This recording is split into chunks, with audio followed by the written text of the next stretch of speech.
Egaa akkuma beekamu jijjiirraa maallaqaa karaa ethio.com yookaan gabaa gurraacha yookaan hawalaa isa jedhamuun guyyaa hundayyuu biyyoota 20 qabadee dhufa. Akkasuma guyyaa har'aarree biyyoota 20 qabadeen dhufee jira jechuudha. Karaa baankiitiin immoo guyyaa har'aa baankota keessa baankii Oromiyaatiin biyyoota 5 qabadee dhufee jira jechuudha. Salphumatti karaa ethio.com yookaan gabaa gurraachanii biyyoota 20 karaa baankiitiin baankota keessa immoo akkuma jedhee baankii Oromiyaatiin biyyoota 5 qabadee dhufee jira jechuudha.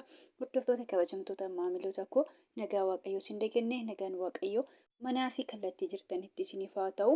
Warroonni mana kanaaf haaraa taatan noora manni kun mana keessanii chaanala kana sabiskiraayib sheer laayik gochuun gara maatii keenyatti dabalamaa isiniin jenna. Warroonni mana kanaaf immoo maatii taatan sheer laayik gochuun viidiyoo kana hanga dhumaatti caqasaa isiniin jedha. Viidiyoon kun gabaabaadha jechuudha. Keessattuu immoo warroota gara biyya keenyatti maallaqa isaanii argatanii fi faayidaa guddaa qaba jedheen guyyaa guyyaadhaan nu qabadde dhufa jechuudha.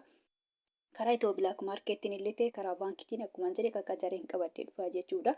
Guyyaa kaleessa immoo xiqqoolee namni jennee hin hojjenne guyyaa dheengaddaa garuu hojjedhee tanan jira jechuudha. ethio.com biyyootuma 20 karaa baankiitiin immoo baankii daldala Itoophiyaa yookaan nigdi baankiitiin qabadde dhufe jechuudha. Guyyaa dheengaddaa jechuudha. Guyyaa kalee immoo xiqqoolee namni jennee hin hojjenne waan ta'eef jechaadha. Guyyaa har'aa immoo baankii qacaree tanan immoo baankii Oromiyaatiin biyyoota 5 qabadde dhufe jira jechuudha. Egaa salphumatti karaa ethio.com yookaan gabaa gurraachanii guyyaa har'aa biyyoonni dabalanis jiru. Biyyoonni qannasaniis jiru jechuudha. Holuma keessa dabalee jira jechuudha. Kanneen gaddaatiin yommuu wal bira qabu ilaalu jechuudha. Kan kalee akkuma jedhee hin laallerree hin hojjenne waan ta'eef jechuudha. Guyyaa dheengaddaatiin jechaadha.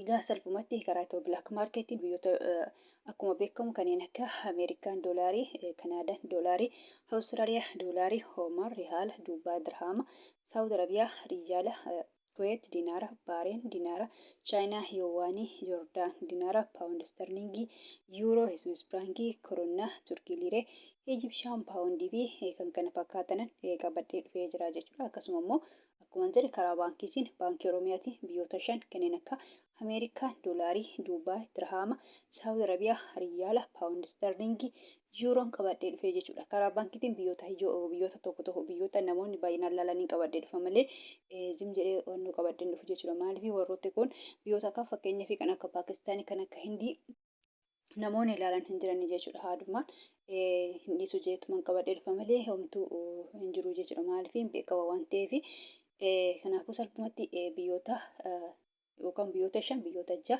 akkas qabadhee dhufa malee karaa baankiitiin baay'isee qabadhee dhufu jechuudha. Guyyaa hundayyuu biyyoota akkuma jedhe biyyoota muraasan qabadhee dhufa jechuudha. Fakkeenyaaf warroonni Dubaay baay'ee ilaalu jechuudha. Dubaay baay'inaan laalama, Saawudii illee hin laalu jechuudha. Kanarraan kan hafe doolaarirree namoonni baay'eetu ilaala. Kanarraan kan hafe Yuuroo fi Paawundiin baay'inaan ni jiru. Haa ta'uyyuu malee qabadhee dhufa jechuudha. Biyyoota kanaa jechuudha. Egaa gabaabumatti guyyaa hundayyuu Ameerikaa doolaarirraa hin ka'a. Guyyaa har'aarree akkasuma Ameerikaa doolaarirraa hin ka'a jechuudha. Ameerikaa doolaariin tokko karaa ethio.com yookaan gabaa gurraachanii birrii 100 fi birrii 81 fi saantiba 30 jechuudha. Akkasuma immoo Ameerikaa doolaariin karaa baankiitiin baankii Oromiyaatiin birrii 100 fi birrii 50 fi saantiba 56. Kan itti aanu Kanaadaadha. Kanaadaa doolaariin tokko karaa ethio.com yookaan gabaa gurraachanii birrii 100 fi birrii 29 fi saantiba 33. Awustiraaliyaa doolaariin tokko karaa ethio.com yookaan gabaa gurraachanii birrii 100 fi birrii 17 fi saantiba 59. Oomaan riyaalii tokko karaa ethio.com yookaan gabaa gurraachanii birrii 400 fi birrii 71 fi saantiba 62. Kan itti aanu Duubaay dirhaamiin tokko karaa ethio.com yookaan gabaa gurraachaan birrii 49 fi saantiba 40. Akkasuma immoo Duubaay dirhaamiin tokko karaa baankiitiin baankii Oromiyaatiin birrii 42 fi saantiba 76. Kan itti aanu Saawudiidha. Saawud Arabiyaa riyaalii tokko karaa ethio.com yookaan gabaa gurraachanii birrii 48 fi saantiba 33. Akkasuma immoo Saawud Arabiyaa riyaalii karaa baankiitiin baankii Oromiyaatiin birrii 41 fi saantiba 80.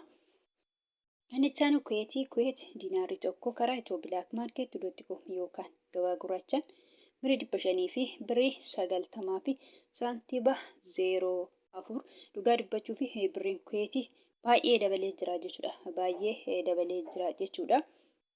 Kan itti aanu baareen diinaarii tokko karaa ethio.market.com yookaan gabaa gurraachaan birrii 400 fi birrii 80 fi saantiba 56 chaayinaa yuwaan tokko karaa ethio.market.com yookaan gabaa gurraachaan birrii 25 fi saantiba 52 Joordaan diinaarii tokko karaa ethio.market.com yookaan gabaa gurraachaan birrii 200 fi birrii 55 fi saantiba 55 kan itti aanu paawundiidha. Paawundi sterlingiin tokko karaa ethio.market.com yookaan gabaa gurraachaan birrii 200 fi birrii 37 fi saantiba 82 akkasuma immoo paawundi sterlingiin karaa baankiitiin baankii Oromiyaatiin birrii 100 fi birrii 98 fi saantiba 28 yuuroon tokko karaa ethio.market.com yookaan gabaa gurraachaan birrii 200 fi birrii 9 fi saantiba 74 akkasuma immoo yuuroon tokko karaa baankiitiin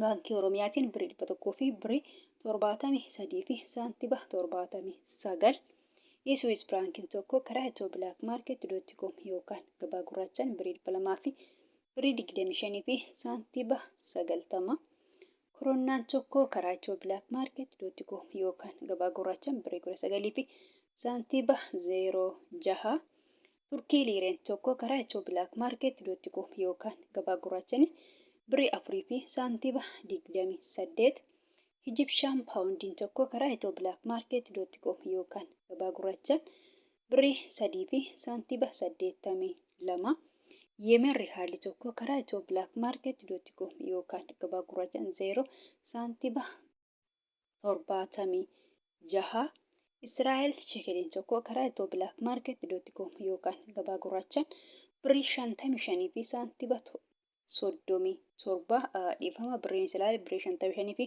saantiba 37 jechaadha.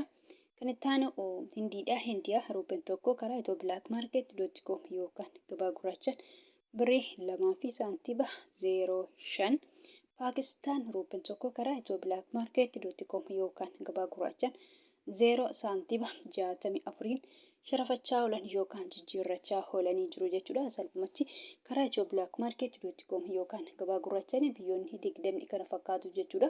Akkasumas karaa baankiitiin baankota keessa immoo akkuma jedhe baankii Oromiyaatiin biyyoonni 5 kana fakkaatu jechuudha. Egaa salphumatti karaa ethio.market.com yookaan gabaa gurraachaan illee akkuma jedhe ethio.market.com guyyaa irraa kan dabalees kan qannasee jira. Karaa baankiitiin immoo baankonni hundumtuu dabalanii jiru jechuudha. Dhugaa dubbachuuf baankonni baay'ee dabalaa jira jechuudha. Baankonni hundumtuuyyuu dabalanii jiru jechuudha. Baankii tokko lama otoo hin taane baankonni hundumtuuyyuu dabalanii jiru jechuudha. Akkuma ethio.market baay'ee dabalaa jiru jechuudha. Baankonni hundumtuu dabalaatuma jiru jechuudha. Salphumatti jechuudha.